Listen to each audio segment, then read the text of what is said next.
एक मंडळ उभं केलंय. या मंडळाचं विघ्नहर्ता नाव ठेवलंय आणि या लहान मुलांनी एक चांगला प्रयोग केलेला आहे. तो म्हणजे आज त्यांनी एक वेगळा, त्यांच्याकडे पैसे कमी होते पण तरी त्यांनी शिवव्याख्यान ठेवण्याचा एक विचार केला आणि त्याला मदत केली छत्रपाल पारधी यांनी. त्यांचे एक मित्र आहेत, ज्ञान व्याख्याता आहेत आणि प्रबोधनकार आहेत. म्हणजे ते समाजामध्ये प्रबोधन घडवून आणतात. कशाबद्दल? तर शिवचरित्राबद्दल. आता तेच आपल्या पुढे सादर करणार आहेत चेतन मोरे. मी त्यांना विनंती करतो की त्यांचं पुढचं जे कार्यक्रम आहे त्यांनी त्याची धुरा सांभाळावी अशी मी त्यांना विनंती करतो.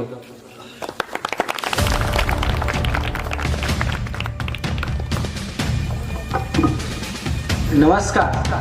सर्वप्रथम या ठिकाणी गावातल्या ज्या काही ज्येष्ठ महिला भगिनी या ठिकाणी जमलेल्या आहेत, तसेच काही ज्येष्ठ पुरुष मंडळी देखील आहेत आणि आमच्या ह्या कार्यक्रमाचे आयोजित मित्रमंडळ विघ्नहर्ता गणेश मित्रमंडळ चिरणे कदाणे यांचं देखील मी मनापासून आभार व्यक्त करतो. आणि आपण सुंदर असा कार्यक्रम आपल्या या गावामध्ये आयोजित केला त्याबद्दल देखील मी तुम्हाला हार्दिक शुभेच्छा देतो. खरं म्हणायचं झालं तर तुमचा हा कार्यक्रम म्हणजे आपल्या गणेश उत्सवाला एक नवं सामाजिक आयाम देण्याचं आजच्या पिढी खरं माध्यम सुरू झालेलं आहे.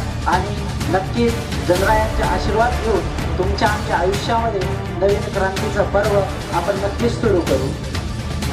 तसेच गावातील समस्त ग्रामस्थ, तरुण मित्र परिवार आणि या ठिकाणी जमलेले आपल्या विघ्नहर्ता मित्रमंडळचे मी या ठिकाणी आभार मानतो.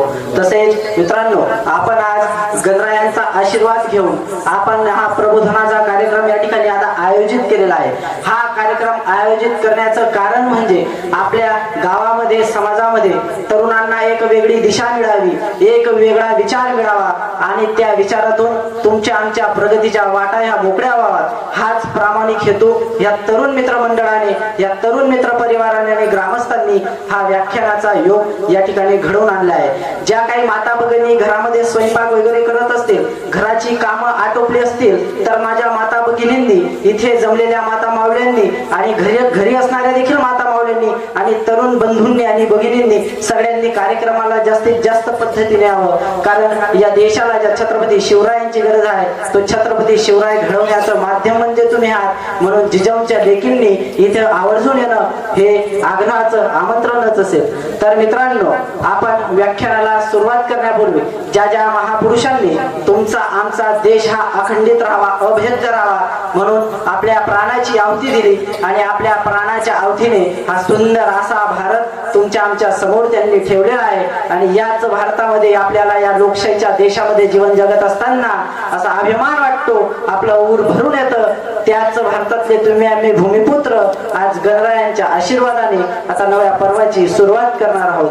ज्या मातेने या देशाला आणि राष्ट्राला 2 छत्रपती दिले, अशा राजमाता, राष्ट्रमाता जिजाऊ, आरक्षणाचे जनक करवीर नरेश राजर्षी छत्रपती शाहू महाराज. अंगाचे लचके तुटलेपर्यंत आपला धर्म न बदलणारा आणि वडिलांच्या नंतर देखील स्वतःच्या तळहातावर कर्तृत्व काय असावं, वक्तृत्व, नेतृत्व काय असावं आणि एका बाबाच्या पोटी जन्म घेतल्याचा स्वाभिमान काय असावा, या मृत्यूच्या अखेरच्या श्वासापर्यंत ज्या महामानवाने, ज्या महापुरुषाने तुम्हाला आम्हाला संघर्ष आणि संघर्ष काय असतो हे दाखवून दिलं, ते म्हणजे धर्मवीर छत्रपती स्वराज्य रक्षक संभाजी महाराज. तदनंतर त्यानंतर पृथ्वी ही शेष नागाच्या मस्तकावर तरलेली असून तिथल्या सर्वसामान्य माणसांच्या तळहातावर तरलेली आहे. अशी भीष्म प्रतिज्ञा घेऊन मुंबईच्या नगरीमध्ये ए आजादी झूठी है, देश की जनता भूकी है असा खणखणीत शब्दात ज्या महामानवाने उल्लेख केला ते म्हणजे साहित्यरत्न लोकशाहीर अण्णाभाऊ साठे. अण्णाभाऊ साठेंनी त्यांच्या आयुष्यामध्ये खूप 14 लोकनाट्य, 13 कथा संग्रह, 7 चित्रपट कथा आणि 1 प्रवास वर्णन अशा साहित्यातून जे साहित्य सम्राट म्हणून जन्माला आले ते म्हणजे अण्णाभाऊ साठे. तसेच स्त्री ही चूल आणि मूल इतक्यातच मर्यादित न राहता तिनं शिक्षण घेतलं पाहिजे असे स्त्री शिक्षणाचे जनक महात्मा ज्योतिबा फुले अशा तमाम महापुरुषांना वंदन करून ज्या महामानवानं तुमच्या आमच्या मातीमध्ये जन्म घेतला आणि ज्या मातीचं नाव सांगल्याबरोबर आपल्याला उभ्या भारतामध्ये आपल्या अंगामध्ये असं अभिमानाचं आणि नव चैतन्याचं वारं फुलतं, ते म्हणजे छत्रपती शिवाजी महाराज. म्हणून छत्रपती शिवाजी महाराज की, छत्रपती शिवाजी महाराज की. तर मित्रांनो, जयंत्या ह्या का असतात, प्रबोधन हे का असतं, तर खऱ्या अर्थाने तुमच्या आमच्या आयुष्यामध्ये हे जे कार्यक्रम आयोजित केलेले असतात. मित्रांनो, खऱ्या अर्थाने गणेश उत्सवाची सुरुवात आणि शिवजयंतीची सुरुवात ही लोकमान्य टिळकांनी सुरुवात केली. तुमचा आमचा देश ब्रिटिशांच्या अस्मितेखाली, ब्रिटिशांच्या सावटाखाली गुलाम होता.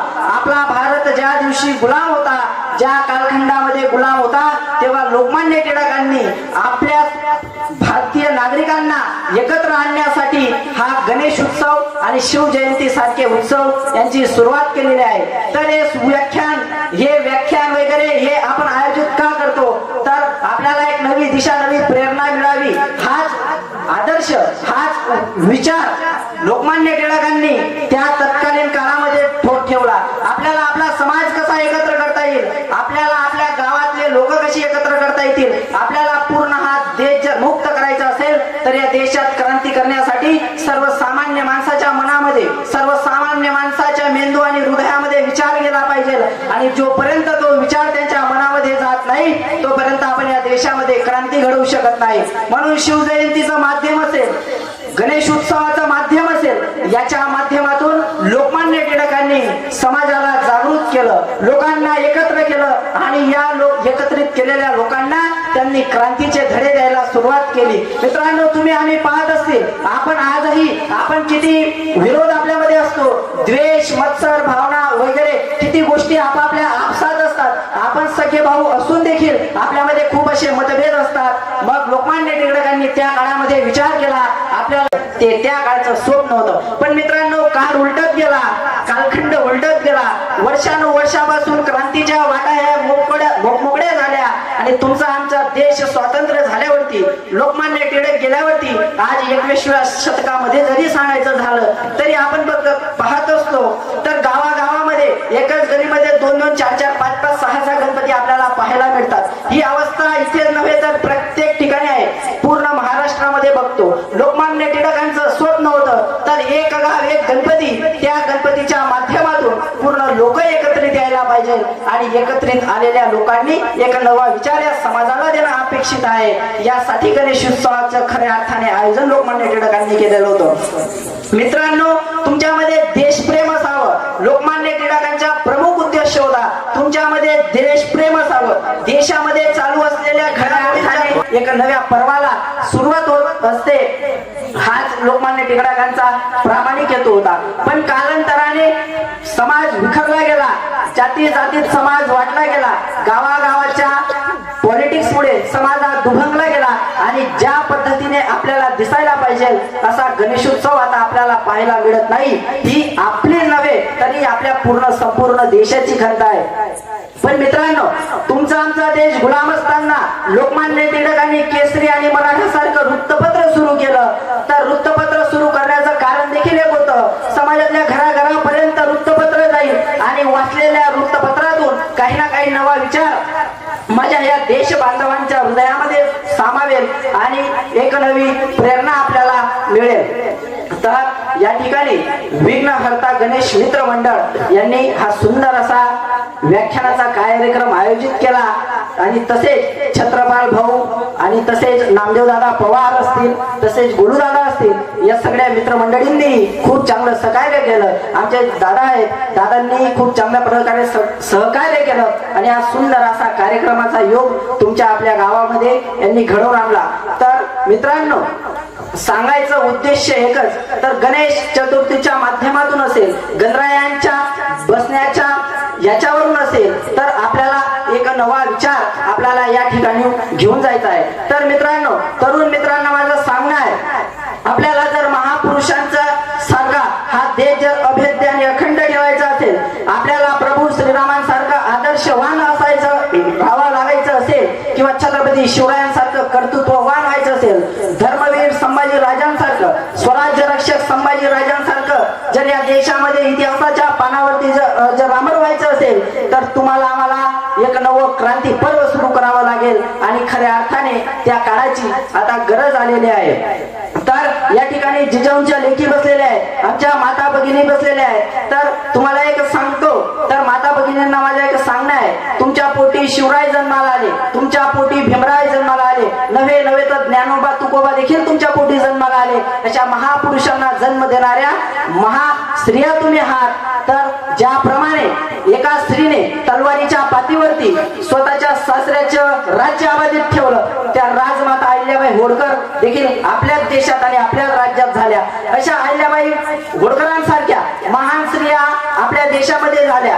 स्वतःच्या पती मेल्यानंतर देखील स्वतःचं राज्य, सासऱ्याचं राज्य अखंडित ठेवलं. आणि नुसतंच अखंडित ठेवलं नाही, तर अहिल्याबाई होळकरांनी निर्माण केलेलं हे राज्य संपूर्ण भारतामध्ये कसं त्याचा विस्तार करता येईल. मराठा साम्राज्याचा जे भाग इंदोरमध्ये होता आणि तो इंदोरचा भाग म्हणजे मल्हारराव होळकरांचा तो राजवाडा होता. त्या म्हैसूरच्या राजवाड्यातनं मराठा साम्राज्याचं काम चालायचं. तर पाहिलं, स्वतःच्या पतींचं मरण झाल्यानंतर अहिल्याबाई होळकरांच्या वरती सगळी जबाबदारी आली आणि सासऱ्यांना देखील एक कर्तृत्वान अशी सून मिळाली, त्या म्हणजे राजमाता अहिल्याबाई होळकर. अहिल्याबाई होळकरांचे तुम्हाला माहिती असतील तर संपूर्ण भारतामध्ये विविध ठिकाणी आजही खोदकाम केलं तर त्या ठिकाणी विहिरी मिळतात, आजही जिवंत विहिरी आहेत. तर अशा महान स्त्री अहिल्याबाई होळकर तुमच्या आमच्या देशामध्ये होऊन गेल्या. तसेच आपल्या देशामध्ये विनायक दामोदर सावरकर नावाचा एक महापुरुष होऊन गेला. विनायक दामोदर सावरकरांच्या बाबतीमध्ये सांगायचं झालं तर सावरकर इतके महान देशप्रेमी होते, तर तसे खूप असे महान देशप्रेमी होते. वीर सावरकरांनी ज्यांना जेव्हा काला पाण्याची सजा झाली तेव्हा 4x7च्या खोलीमध्ये त्यांना कुलू फिरवावा लागायचा. कुलू म्हणजे सुपारी किंवा नारळ, त्यांचं जे ओलं कातडं असतं ते हाताने सोडावं लागायचं आणि एक घाण्यासारखा एक असा अवजार असायचा, त्या काळचं एक यंत्र असायचं, त्याच्यामध्ये तो कुलू सोडावा लागायचा. त्या कुलूच्या माध्यमातून एकदम अमानवी अशी वागणूक विनायक दामोदर सावरकरांना सहन करावी लागली. तर पूर्ण हातातनं रक्त यायचं, अंगातनं रक्त यायचं, तरी देखील विनायक दामोदर सावरकरांनी तो त्रास सहन केला. त्यांना शिक्षा का झाली होती तर ब्रिटिशांच्या विरोधामध्ये त्यांनी विविध ठिकाणी लढा उभारलेला होता आणि तो लढाईच्या माध्यमातून असा महान क्रांतिकारक विनायक दामोदर सावरकर ब्रिटिशांनी कालापानीच्या सजामध्ये ठेवला.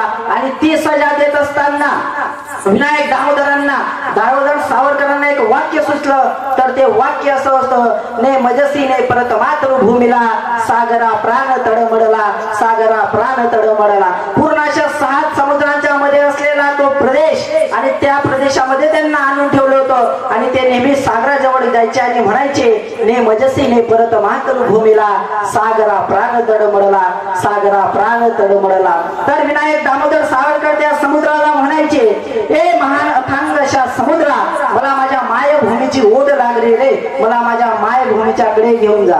ए महान अशा सागरा, मला ती विशाल आणि पवित्र अशी माझी हिंदू भूमी दाखव, मला ती भारत भूमी दाखव, जिच्या दर्शनासाठी मी अतुर झालेला आहे, जिच्या दर्शनासाठी मी अतुर झालेला आहे, जिच्या चरण स्पर्श करण्यासाठी मी आतुर झालेला आहे. ती भारत भूमी मला पाहिजे आहे, मला त्या भारत भूमीकडे घेऊन चल.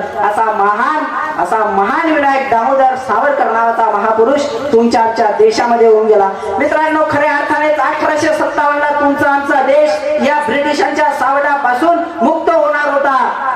1857च्या स्वातंत्र्य समर म्हणून विनायक दामोदर सावरकरांनी एक पुस्तक लिहिलेलं आहे. त्या पुस्तकामध्ये आपला देश आपल्याला गुलामीतून मुक्त करण्यासाठी ब्रिटिशांनी आपल्याच लोकांना आपल्या विरुद्ध कशा पद्धतीने तयार केलं आणि आपल्याच लोकांना आपल्या विरोधामध्ये भांडण लावून कशा पद्धतीने आपला देश 1857 साली मुक्त होण्यापासून, आजाद होण्यापासून थांबवला गेला. तर ते देखील त्याच्या देखील सावरकरांनी त्या ठिकाणी उल्लेख केलेला आहे. देऊन गेले. क्रांतीवीर भगतसिंगांचं वय अवघं 23 वर्षाचं होतं. म्हणजे ज्या वयात कॉलेजचं वय असतं, ज्या वेळेस खेळण्या फिरण्याचं आणि आनंद करण्याचं वय असतं, त्या वयामध्ये भगतसिंग नावाचा महापुरुष तुमच्या आमच्या देशामध्ये फाशीवरती गेलेला आहे. म्हणून त्यांचं देखील बलिदान तुम्हाला आम्हाला विसर पडता कामा नये. या देखील गोष्टीची तुम्हाला आम्हाला खंत आणि आणि त्या गोष्टीचा एक नवा इतिहास आपल्या डोळ्यासमोर ठेवायचे आहे. स्वतःच्या आई जेव्हा भगतसिंग जेव्हा जेलमध्ये होते, जेव्हा कस्टडीमध्ये होते, स्वतःच्या आई भगतसिंगांना भेटायला गेल्या तर स्वतःच्या आई देखील म्हणाल्या, तर भगतसिंगांना वाईट वाटलं, माझी वृद्ध आई मला भेटायला येते आणि मी एवढा तिचा तरुण मुलगा, मला म्हातारपणी तिची सेवा करायची होती, माझ्या हातून तिची मला सेवा करायची होती, पण मी आज देश सेवेसाठी अर्पण होत आहे. तर भगतसिंगांनी ते सगळं दुःख मनामध्ये पचवलं, सगळं दुःख आपल्या मनामध्ये पचवलं आणि भगतसिंग की मन की डायरी म्हणून त्यांचं पुस्तक आहे, ते आज देखील आहे. तर भगतसिंगांच्या आई जेव्हा त्यांना जेलमध्ये भेटायला आल्या तेव्हा त्यांच्या आई म्हणाल्या, तर भगतसिंग माझ्या पोटी फक्त तूच एक मुलगा जन्माला आला, मला याचं दुःख होत आहे, माझ्या पोटी जर अजून जास्तीचे मुलं जन्माला आले असते तर तुझ्यासारखेच मी या देश सेवेसाठी अर्पण केलेले असते, असा महान संदेश भगतसिंगांच्या आईने देखील दिला. राजमाता राष्ट्रमाता जिजाऊंच्या हृदयामध्ये सलत होतं. तर राजमाता राष्ट्रमाता जिजाऊंनी विचार केला, आपला पती देखील निजामांच्या इथे सरदार आहे, आपली भावकी सगळी त्यांच्या इथे सरदार आहे, पण माझ्या पोटी एक असा पुत्र जन्माला यावा की त्याच्या संघर्षाने आणि त्याच्या कर्तृत्वाने उभ्या भारताला हा गुलामीचा डाग, हा मुघलांपासून गुलामीचा डाग नष्ट व्हावा आणि एक हिंदवी आणि स्वतःच्या साम्राज्य निर्माण व्हावं, हे राजमाता राष्ट्रमाता जिजाऊंचं स्वप्न होतं. राजमाता राष्ट्रमाता जिजाऊ ज्या वेळेस आपला देश मुघलांच्या ताब्यामध्ये होता, ज्या वेळेस आपल्या देशावरती मुघलांचं राज्य होतं, तेव्हा महादेवाच्या मंदिरामध्ये जाऊन राष्ट्रमाता जिजाऊ महादेवाला प्रार्थना करायच्या, हे शिवशंकर महादेवा, हे रुद्र प्रतापा, हे सारंगेश्वरा, हे सर्व शक्तिशाली सर्व विष्णू भव मय अशा शंकरा, तू मला प्राप्त हो आणि माझ्या पोटी असा एक पुत्र जन्माला दे की त्याच्या संघर्षाने उभ्या भारताचा कलंक नष्ट होऊ दे, या उभ्या भारतातला असणारा मुघलांचा हा कहर नष्ट होऊ दे. कारण राजमाता राष्ट्रमाता उघड्या डोळ्याने पाहायच्या, आपल्या माता भगिनींना दिवसा ढवड्या उचलून घेऊन जात होते, शेतकऱ्यांवरती अन्याय केला जात होता, कष्टकऱ्यांवरती अन्याय केला जात होता, सर्वसामान्य माणसाला कुठल्याही गोष्टीचा अधिकार नव्हता, वाटलं तेव्हा सर्वसामान्य माणसाला तलवारीनं कापून टाकायचं, वाटलं तेवढं राज्य आपल्या ताब्यामध्ये घ्यायचं, असा प्रकार त्या काळी सगळा चालू होता. पण राजमाता राष्ट्रमाता जिजाऊंच्या त्यागाने आणि त्यांच्या पवित्र अशा कुसेने एक पुत्र जन्माला दिला, तो म्हणजे छत्रपती शिवाजी महाराज. छत्रपती शिवाजी महाराजांचा जन्म 16व्या वर्षी छत्रपती शिवरायांनी रायरेश्वराच्या मंदिरामध्ये शपथ घेतली, स्वतःच्या हाताची करंगडी कापून महादेवाला रक्ताचा टिळा लावला आणि खऱ्या अर्थाने मी हे हिंदवी स्वराज्य स्थापन करेल ही स्त्रींची इच्छा, म्हणजे मी या देशामध्ये एक क्रांती करण्याच्या वाटेवरती आत आहे. मला इथल्या बाला बलुतेदार तेला आडूतदारांना घेऊन या देशामध्ये विविध अशी क्रांती करायची आहे आणि त्या क्रांती करण्यामागचं कारण म्हणजे मला माझ्या आईची शपथ आहे, मला माझ्या आईने मला जन्म त्याच्यासाठी दिला आहे, कारण की छत्रपती शिवरायांच्या पूर्वी काळाच्या ओघाने त्यांचे 3 भाऊ गमावले होते. तर छत्रपती शिवराय हे 3ऱ्या तर 4थ्या क्रमांकाचं राजमाता जिजाऊचं अपत्य होतं आणि ते प्रभू शंकरांच्या कृपेने जिवंत होतं. तर छत्रपती शिवाजी महाराज म्हणायचे, माझ्या पूर्वी माझे 3 ते 4 भावंड या काळाच्या ओघात गेलेले आहेत, पण माझ्या आईने मला हा जो काही जन्म दिलेला आहे, हा जन्म मला एखादं सरदारकी मिळावी, मी स्वतः राजा व्हावा याच्यासाठी नाही, तर माझा हा देश या गुलामीतून मुक्त व्हावा याच्यासाठी माझ्या आईने मला जन्म दिलेला आहे. म्हणून हे हिंदवी स्वराज्य व्हावे ही स्त्रींची इच्छा, ही माझी इच्छा नाही, तर ही माझ्या आईची इच्छा आहे, असा पवित्र विचार शिवरायांनी आपल्या मनामध्ये घेतला आणि नवक्रांतीला तेव्हापासून सुरुवात झाली. इराणमधून सिद्धी यायचे आणि कोकणात समुद्राच्या मार्गाने शिरायचे, कोकणातल्या आया बहिणींना पडून द्यायचे.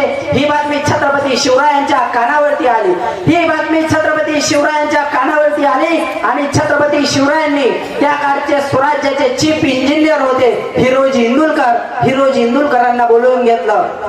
म्हणे, इंदुलकर, आपल्या देशामध्ये इराणमधून सिद्धी येतात, कोकणात शिरतात आणि कोकणातल्या आया बहिणींना पडवून देतात, आपल्याला त्या सिद्ध्यांचा आता आपल्या देशामधून बंदोबस्त करायचा आहे. म्हणे, काय करायचं महाराज? तर इंदुलकर म्हणे, आपल्याला समुद्रामध्ये किल्ला बांधायचा आहे आणि त्या किल्ल्याच्या माध्यमातून आपल्याला समुद्री मार्गांचं संरक्षण करायचं आहे आणि त्या संरक्षणातून आपल्याला आपला हे राज्य सुरक्षित करायचं आहे आणि या सिद्ध्यांचा बंदोबस्त करायचा आहे. हिरोजी इंदुलकर म्हणाले, महाराज चालेल त्यांचा बंदोबस्त झाला असे समजा, तर महाराज ते इंदोरकरांना काही रक्कम आणि काही असा त्यांना लागणारा एवढ देऊन आग्र्याच्या दिशेने झाले. फिरोज इंदोरकरांना, कारण की इंदोरकरांना माहित होतं लाख मेले तरी चालतील पण लाखांचा पोशिंदा जगलाच पाहिजे. शिवाजी महाराज म्हणजे या देशाच्या इतिहासामध्ये, या देशाचा भूगोलामध्ये असा एकमेव राजा होता जो 100, 200, 500 वर्षाचा दूरदृष्टिकोन असणारा राजा होता. आणि असं दूरदृष्टिकोन असणारा राजा छत्रपती शिवाजी महाराज होते. ज्या वेळेस किल्ल्याची उभारणी होत असताना छत्रपती शिवाजी महाराज घोड्यांना बांधण्याची देखील व्यवस्था पाहिजे, पाणी पिण्याच्या विहिरीची देखील व्यवस्था पाहिजे आणि गाई गुरांना व्यवस्थित असं मुक्तपणे संचार करता यावा या देखील गोष्टीची ते काळजी घ्यायचे. एवढा दूरदृष्टिकोन छत्रपती शिवरायांचा होता. त्या दूरदृष्टिकोन लक्षात घेऊन हिरोजी इंदोरकरांनी सांगितलं, महाराज तुम्ही जर मला आज काय दिलं तर मी खाऊन जाईल किंवा काळाच्या ओघामध्ये ते संपून जाईल, पण या अशा किल्ल्याला माझ्या नावाचा जो दगड लावलेला असेल त्याच्या माध्यमातून ज्या ज्या वेळेस छत्रपती शिवाजी महाराज लोकांच्या लक्षात येतील, ज्या ज्या वेळेस छत्रपती शिवरायांची आरती किंवा पूजा केली जाईल त्यावेळेस हिरोजी इंदोरकरचं देखील वाक्य, हिरोजी इंदोरकरांचं देखील नाव स्मरणात हा देश ठेवेल. हा दृष्टिकोन हिरोजी इंदोरकरांनी केला. तर हिरोजी इंदोरकरांनी त्या दगडावरती लिहिलं होतं, माझ्या माय मावल्यांनो भाऊंनो, या देशामध्ये 3 निष्ठेच्या पायऱ्या आहेत. एक पहिली पायरी आहे ज्ञानोबांची, दुसरी पायरी आहे चोगोबांची आणि तिसरी पायरी आहे ती त्या किल्ल्यावरची जी छत्रपती शिवाजी महाराजांच्या पदस्पर्शाने पावन झालेले आहे. त्या पायरीवरती लिहिलेलं आहे, त्या दगड्यावरती कोरलेलं आहे, सेवेसी थाई तत्पर हिरोजी इंदोरकर असं वाक्य, एक निष्ठावान माणसाचं, एक निष्ठेचं असं ते वाक्य त्या पायरीच्या वरती कोरून ठेवलेलं आहे. छत्रपती शिवरायांसारखा राजा तुमच्या आमच्या देशामध्ये होऊन गेला आणि त्याच राजाच्या राज्यामध्ये लोकमान्य टिळकांसारखे, विनायक दामोदर सावरकरांसारखे, डॉक्टर बाबासाहेब आंबेडकरांसारखे असे तमाम महापुरुष तुमच्या आमच्या देशामध्ये जन्माला आले आणि ह्याच महापुरुषांच्या पदस्पर्शाने तुमची आमची ही भूमी आज ही झालेली आहे. तर मित्रांनो, आपण पाहत त्या काळी नामदेव ढसाळ नावाचा महाकवी तुमच्या आमच्या देशामध्ये जन्माला आला आणि नामदेव ढसाळ त्याच्या कवितेच्या माध्यमातून मुंबईमध्ये नामदेव ढसाळांनी कविता केली आणि कवितेच्या माध्यमातून नामदेव ढसाळ म्हणायचे, रक्तात पेटलेल्या अगणित सूर्यांनो, रक्तात पेटलेल्या अगणित सूर्यांनो.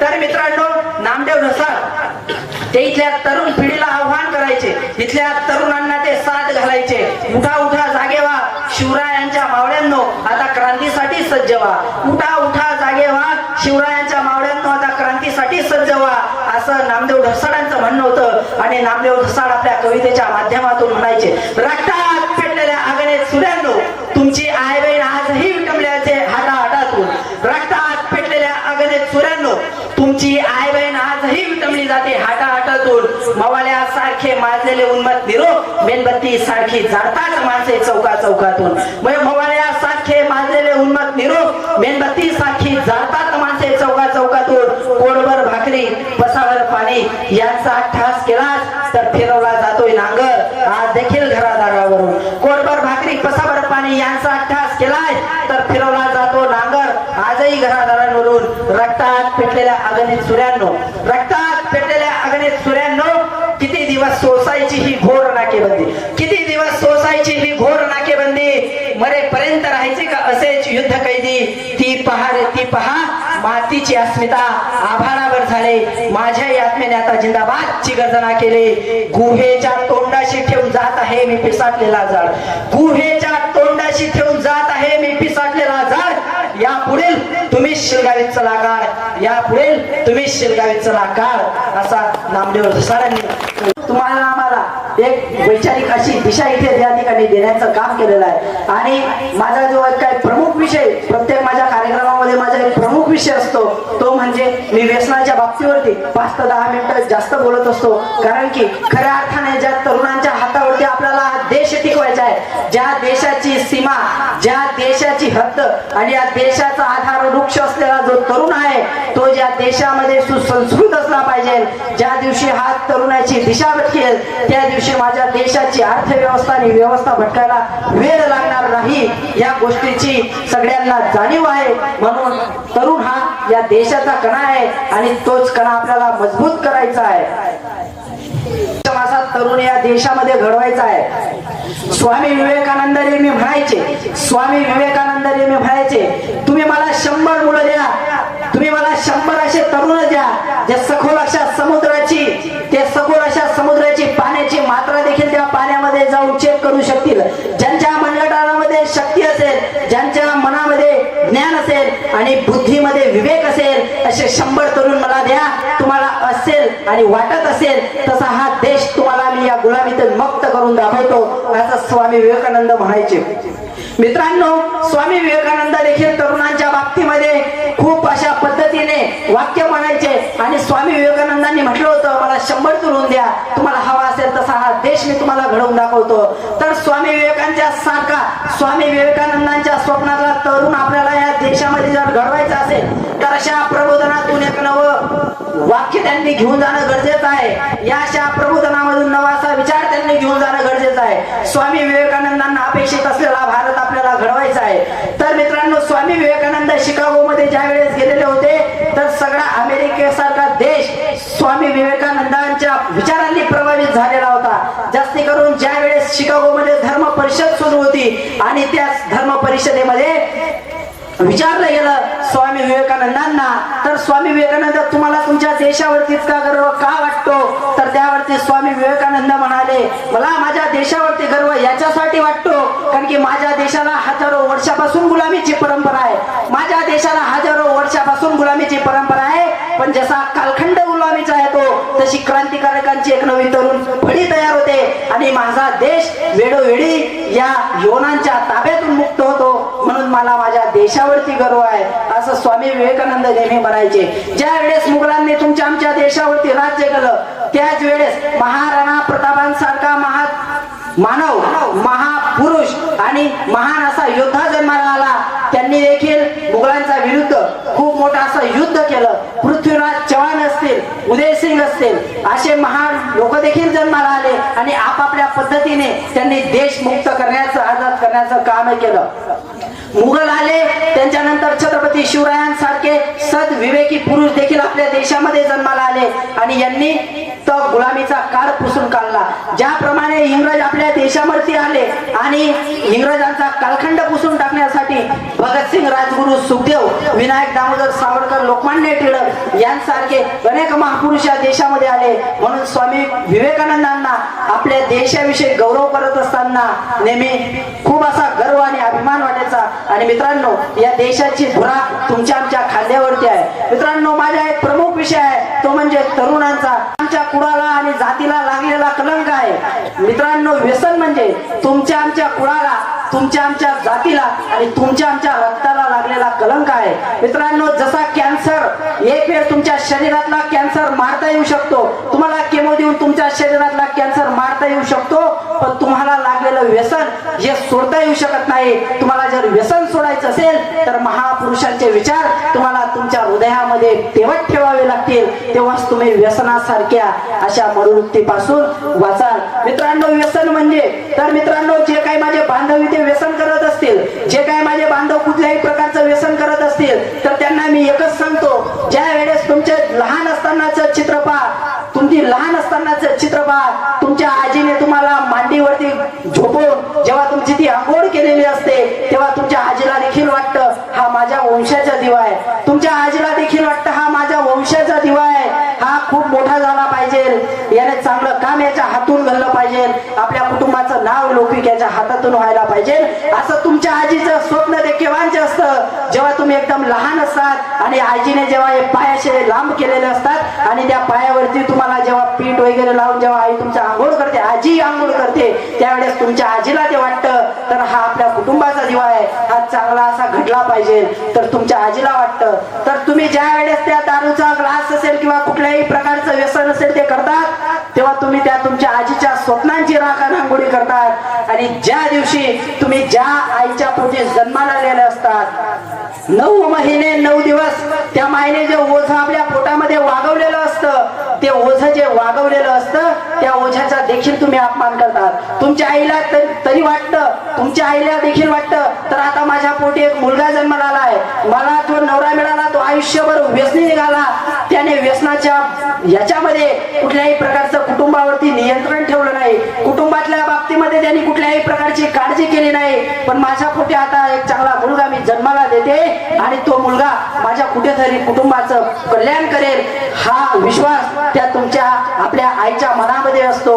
म्हणून ज्या वेळेस आपण त्या दारूच्या ग्लासला हात लावतो किंवा व्यसन करतो त्यावेळेस त्या आईचं देखील स्वप्न भंग होत असतं. मित्रांनो, या वेळेस तुम्ही व्यसन करत असतात तर व्यसन करत असताना तुमच्या समाजातील गावातील ज्या व्यसनाच्या मुळे जे लोक बर्बाद झालेले आहेत, जे लोक व्यसनामुळे ज्यांचे कुटुंब बर्बाद झालेले आहेत आणि ज्यांचे चांगले चांगले कुटुंबाशी व्यस्त झालेले आहेत, ते व्यसनाच्या बाबतीतले कुटुंब तुम्ही तुमच्या डोळ्यापुढे ठेवा.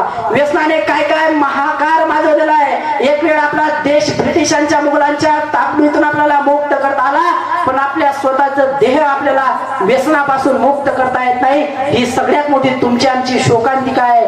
आणि ज्या दिवशी या गणरायांच्या चरणी शपथ घेऊन, या गणरायांच्या चरणी शपथ घेऊन तुम्ही एक नव संकल्प इथून करून जाल, तर गणरायांच्या चरणी तुम्ही संकल्प करून जा, मी आजपासून कुठल्याही प्रकारच्या मादक पदार्थाचं सेवन करणार नाही, माझ्या आयुष्यामध्ये मी कुठल्याही प्रकारच्या व्यसनाला बळी पडणार नाही, मी व्यसनाला लात मारून बाजूला सावरू, कारण की माझ्यावरती माझ्या कुटुंबाची जबाबदारी आहे, मला माझ्या कुटुंबाचा वंश पुढे न्यायचा आहे, माझ्या देशाची जबाबदारी आहे आणि मला त्याच्यासाठी निर्व्यसनी असावं लागेल. हा विचार जोपर्यंत तुम्ही तुमच्या मनामध्ये घेऊन जात नाही तोपर्यंत गणपती बाप्पा सुद्धा तुम्हाला प्रसन्न होणार नाही.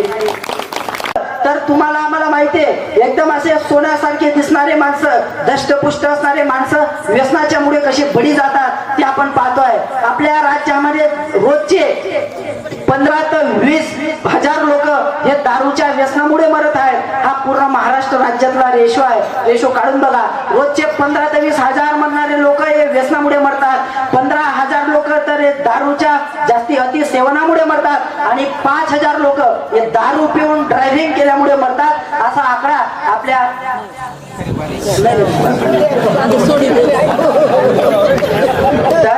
तर मित्रांनो बघा, त्यांना देखील कुठे ना कुठे मनाला वाटलं असेल तर आपण काही चूक आपल्याने झालेली असेल. दादांनी जर आजच्या या कार्यक्रमाच्या माध्यमातून जर त्यांनी व्यसनाचा धिक्कार केला, त्यांनी आजच्या दिनी जर तुमच्या यांच्या आयुष्यातून व्यसन सोडलं, तर समजा आपला गणपती बाप्पा आपल्या सगळ्या गावाला प्रसन्न झाला असं समजा.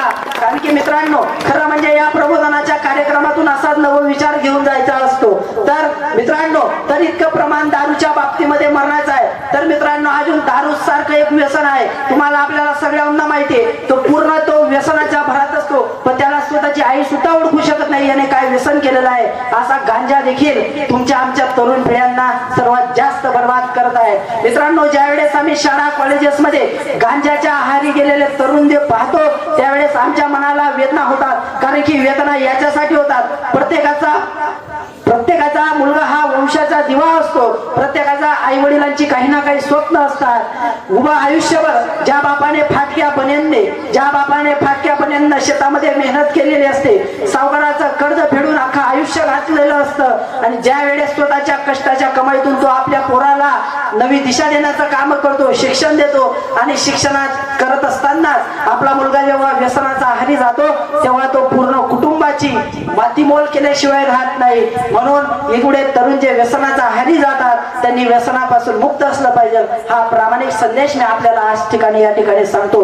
आणि मित्रांनो, राबणाऱ्या घाम गाळणाऱ्या आपल्या बापाचा बनेन तुम्ही फाटलेला पाहिला असेल आणि शेतामध्ये अनवाणी पायानं काम करणारी तुमची माई देखील तुम्ही पाहिलेली असेल. तुमच्या आईला तुम्ही पायामध्ये चप्पल नसताना देखील पाहिलेली असेल, फाटकं लुगडं असताना देखील पाहिलेली असेल आणि जेव्हा तुमच्या आईच्या अंगावरती दागिने नसतात तरी देखील बँडेजचे दागिने घालून लोकांच्या इथे कार्यक्रमांमध्ये उभी राहणारी आणि आपल्या अंगावरचं असणारं दुःख लपवून तो चेहऱ्यावरती एक वेगळं असं स्मित हास्य करत तुमची आई जेव्हा उभी असते, ती आई देखील तुमच्या डोळ्यासमोर असली पाहिजे. जर आई वडील जर तुमचे आदर्श असतील तर तुम्हाला जगामध्ये कुठल्याच प्रकारचं मोटिवेशनची आवश्यकता भासणार नाही. तर मित्रांनो, तर व्यसनेच्या बाबतीमध्ये झालेला हा प्रकार आपल्याला कुठे ना कुठे हद्दपार करायचा आहे. आपल्याला आपला देश हा व्यसन मुक्त असा बनवायचा आहे आणि हाच महापुरुषांचा संदेश तुम्हाला आपल्या या देशामधून घेऊन जायचा आहे. कोटी कोटी हिंदुस्थानियों का दौड़ उठाकर मांगेंगे, कोटि कोटि हिंदुस्तानियों का दौड़ उठाकर मांगेंगे, सौगंध छत्रपति की खाते कि भगवा ध्वज लहराएंगे। जिस धरती पर जन्म लिया है छत्रपति ने, जिस धरती पर जन्म लिया है छत्रपति ने, उसे हम अपनी माँ कहलाएंगे। अगर उठे इस धरती पर किसका भी हाथ तो उसके हाथ कलम कर दी जाएंगे। सौगंध छत्रपति की खाते कि भगवा ध्वज लहराएंगे, सौगंध छत्रपति की खाते कि भगवा ध्वज लहराएंगे। हो हिंदुस्तान पाकिस्तान जंग की बात, अगर भूल गए हो हिंदुस्तान पाकिस्तान जंग की बात, तो अब्दुल हमीद भी थे हमारे साथ, तो अब्दुल हमीद भी थे हमारे साथ। उनको जाकर यह बता दो, सौगंध छत्रपति की खाते हैं कि भगवा ध्वज लहराएंगे, सौगंध छत्रपति की खाते कि भगवा ध्वज लहराएंगे। तर मित्रांनो, तुमचा आमचा हा भगवा ध्वज आबादित ठेवण्यासाठी देव्हाऱ्यातला देव, गोठ्यातली गाय आणि चुल्याजवळची माय जर तुम्हाला आम्हाला सुरक्षित ठेवायची असेल तर तुम्हाला आम्हाला व्यसनापासून मुक्त व्हावं लागेल।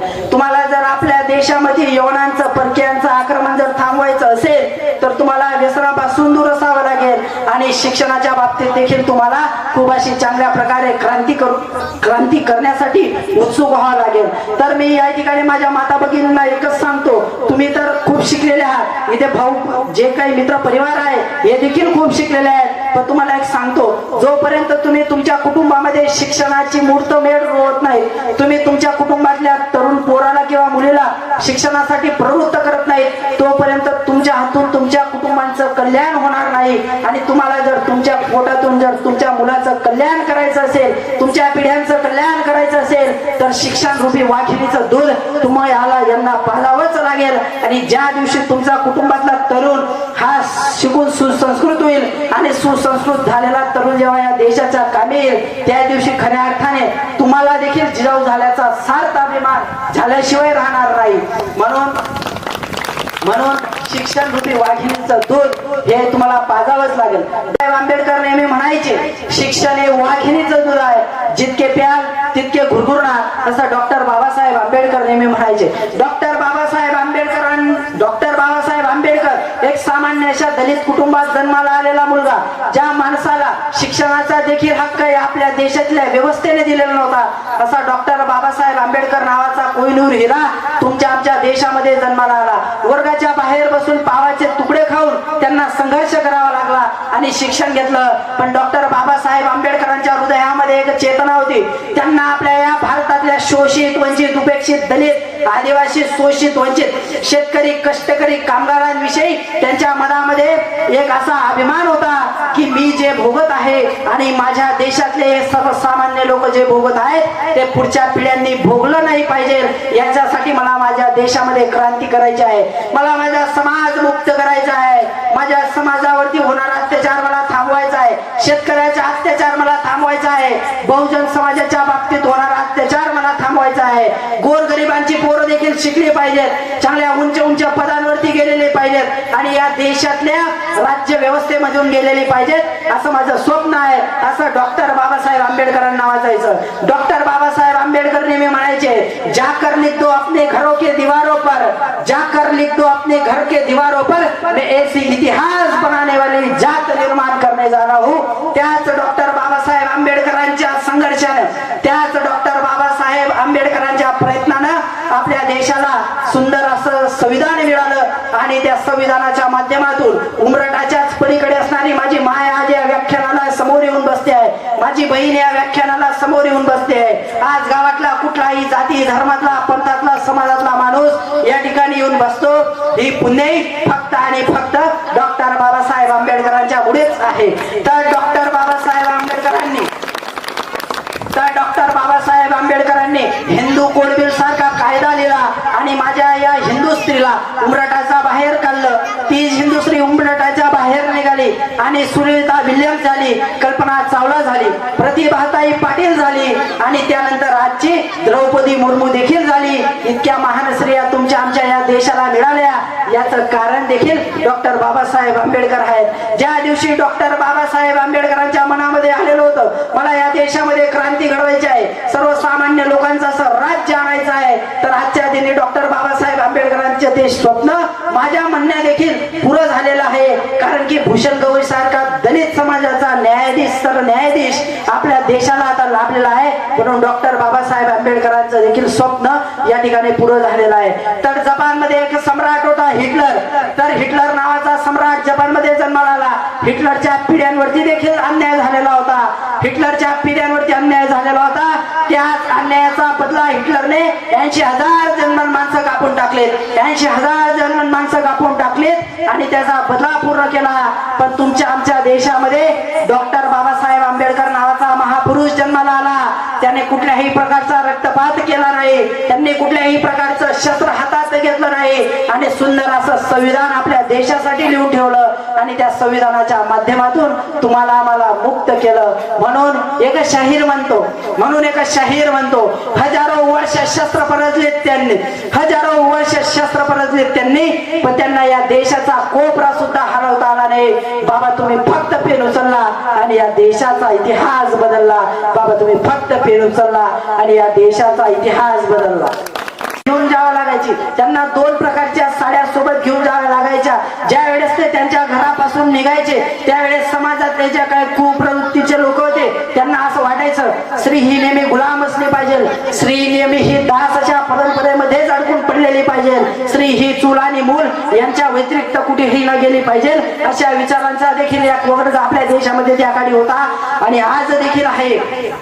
तर त्या काळी असणारा तो वर्ग सावित्रीमाई ज्या वेळेस त्या मुलांना शिकवण्यासाठी जायच्या त्यावेळेस त्यांच्या अंगावरती चिखल फेकायचे, शेण फेकायचे, वेगवेगळ्या प्रकारचे काही ना काही असं फेकायचे आणि त्या फेकण्याच्या ओघामध्ये त्या माईची ती साडी पूर्णपणे मडकटून जायची. तर त्यावर त्यांनी एक सोल्युशन काढलं. त्याच्यावर त्यांनी एक नवीन विचार केला. तर आपण प्रत्येक माणसाला तोंड देऊ शकत नाही, प्रत्येकाच्या विरोधाला आपण सामोरे जाऊ शकत नाही. म्हणून कोणाला काही न बोलता ते सगळे वार आपल्या अंगावरती झेतलेत आणि परत शाळेत गेल्याच्या नंतर ते नवीन साडी घालून मुलींना शिकवण्याचं काम त्यांनी केलं. आणि आनंदीबाई जोशी नावाची पहिली भारताची डॉक्टर जी महिला झाली ती देखील सावित्रीबाई फुले यांच्याच वर्गातली एक विद्यार्थिनी होती. तर मित्रांनो एवढा महान त्याग, एवढा महान संघर्ष तुमच्या आमच्या देशामध्ये या महापुरुषांनी दिलेला आहे. तर क्रांतीवीर शमशेर सिंग पारधींनी देखील आपल्या या देशासाठी खूप मोठं योगदान दिलेलं आहे. मुघलांच्या आणि ब्रिटिशांच्या सावटाखाली जेव्हा हा देश होता ज्यावेळेस ब्रिटिशांनी आपल्या देशामध्ये खूप असा हाकार माजवलेला होता. ईस्ट इंडिया कंपनीच्या माध्यमातून जेव्हा आपल्या देशामध्ये आपल्या देशाच्या सूत्रधी व्हिक्टोरिया राणी चालवत असायची तेव्हा खूप प्रकारे अन्याय झालेला होता. पण आदिवासी बांधवांमध्ये जनजागृती करून खऱ्या अर्थाने तंट्यावा नाईक असतील, खाजा नाईक असतील, क्रांतीवीर शमशेर सिंग पारधी असतील अशा महापुरुषांनी देखील आपल्या देशासाठी योगदान दिलेलं आहे. म्हणून हेच या महापुरुषांचं योगदान तुम्हाला आम्हाला लक्षात घेऊन गणरायांच्या चरणी शपथ घेऊन नव्या आयुष्याची तुम्हाला आपल्याला सुरुवात करायची आहे. तर मित्रांनो सांगायचं झालं तर त्या काळी स्त्रियांवरती होणारे अन्याय अत्याचार असतील, सर्वसामान्य माणसांच्या बाबतीमध्ये होणारे अन्याय अत्याचार असतील हे त्या काळी खऱ्या अर्थाने बंद झालेत. आता आमच्या आया बहिणी आम्हाला प्रत्येक क्षेत्रामध्ये चांगल्या चांगल्या पदांवरती दिसतात, उत्तम अशा कार्यकर्त्यांना दिसतात. महिला IAS आहेत, IPS आहेत, IFS आहेत, नवे नवे तर खूप अशा उंच पदावरती आहेत. हा आम्हाला गर्व वाटतो आणि याच्या पुढे देखील असंच क्रांतीचं पर्व तुमच्या आमच्या देशामध्ये सुरू राहील. आणि तरुण बांधवांना आदर्शच घ्यायचा असेल तर तरुण बांधवांच्या बाबतीमध्ये सांगतो महापुरुषच खऱ्या अर्थाने तुमच्या आमचे आदर्श आहेत. संत गाडगे बाबा पंढरपूरच्या वारीला जायचे पण पंढरपूरच्या वारीला जाऊन संत गाडगे बाबांनी कधी विठ्ठल रुक्मिणींचं दर्शन घेतलं नाही. संत गाडगे बाबांच्या मनामध्ये दया होती, करुणा होती, क्षमा होती, शांती होती आणि विवेक होता. संत गाडगे बाबा पंढरीच्या विठुरायाच्या चरणी नतमस्तक झालेले आहेत. पण प्रत्येक वारीला जायचे.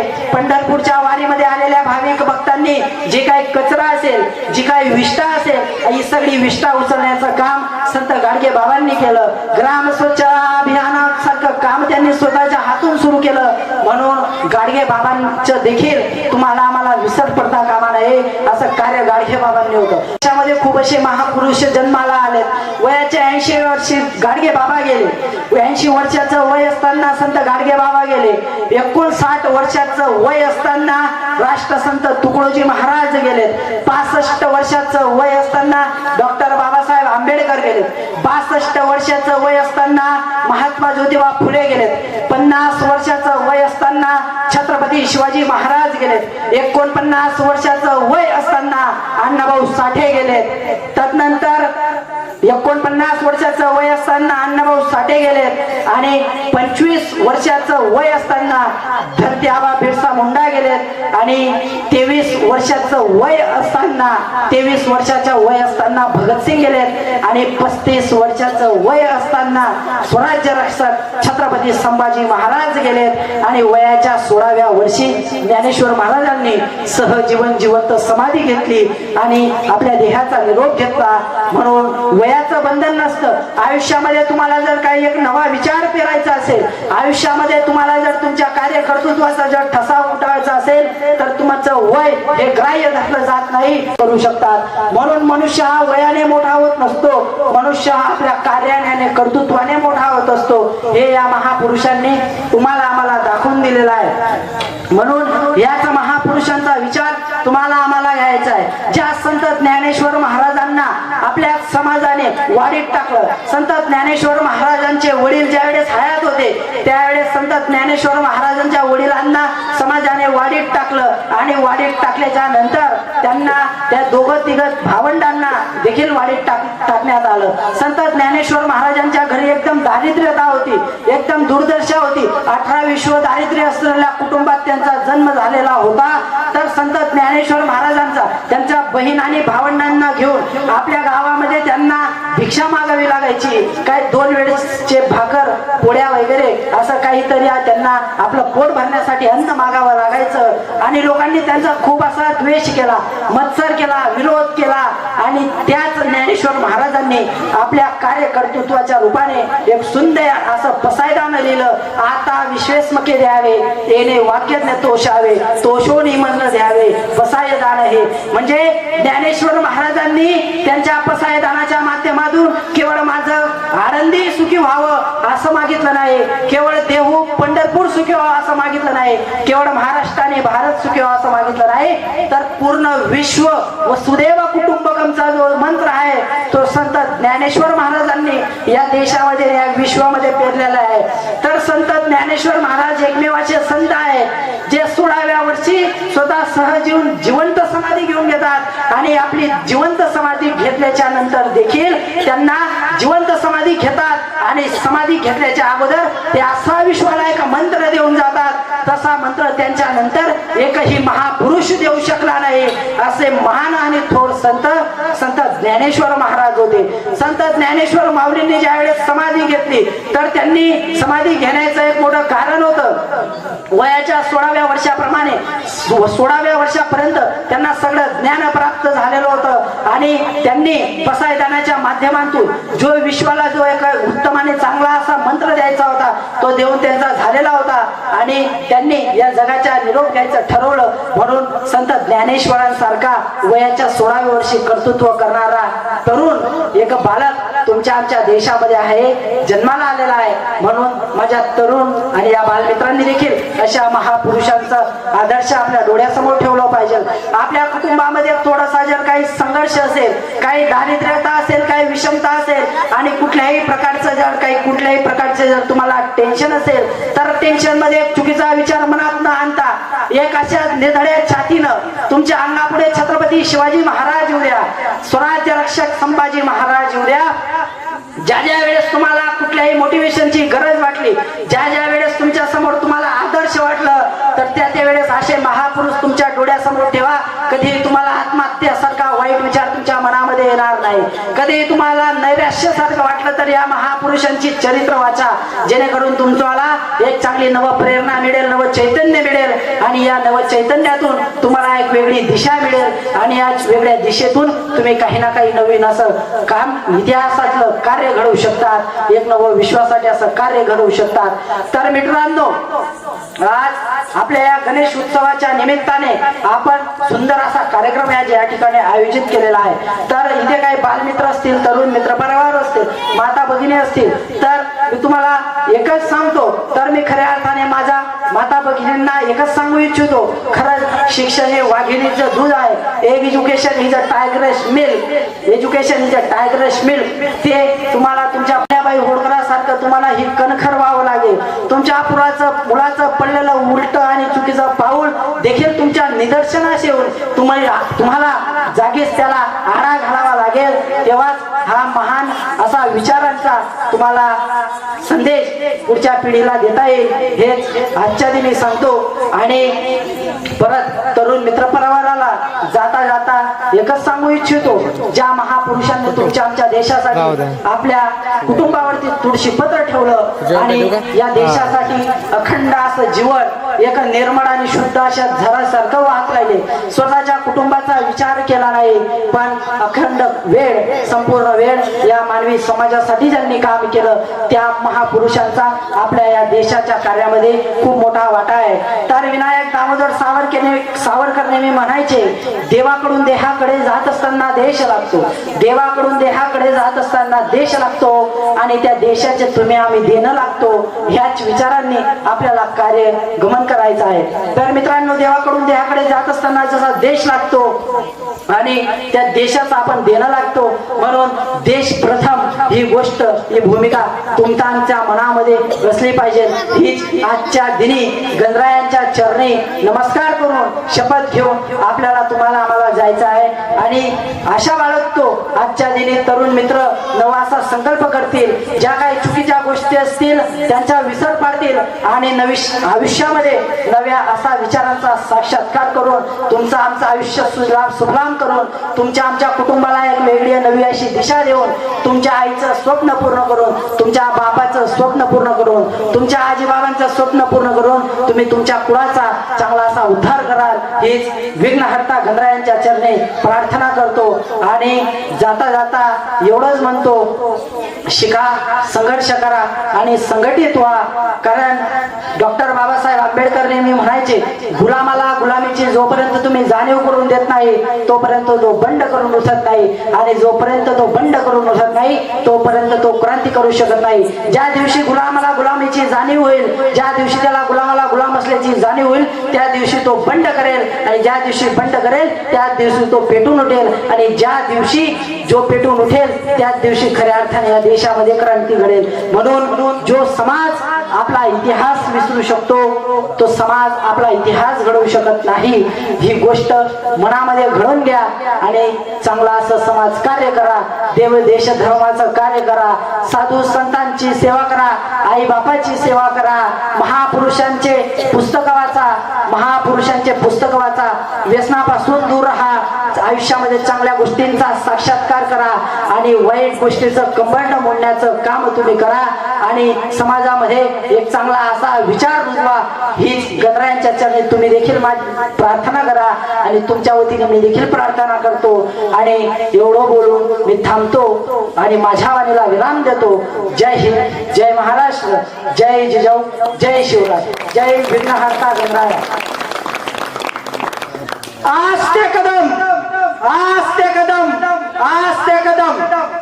महाराज, महाराज, गणपती, गणपती, गज अश्वपती, भूपती, प्रजापती, सुवर्णरत्न श्रीपती, सुवर्णरत्न श्रीपती, अष्टावधान पंडित, अष्टावधान पंडित, अष्टविद्या प्रविष्ट, अष्टविद्या प्रविष्ट, शास्त्र शास्त्र पारंगत, शास्त्र शास्त्र पारंगत, राजनीती धुरंधर, प्रौढ प्रताप पुरंदर, क्षत्रिय कुलावतंस, सिंहासनाधीश्वर, सिंहासनाधीश्वर, महाराजाधिराज राजा शिवछत्रपती महाराजांचा, राजा शिवछत्रपती महाराजांचा. धन्यवाद. जय महाराष्ट्र. शकतात ही मी तुम्हाला विनंती करतो. आणि युट्यूबला चेतन मोरे पाटील म्हणून माझं चॅनल आहे, त्यावर तुम्ही हे भाषण पाहू शकता.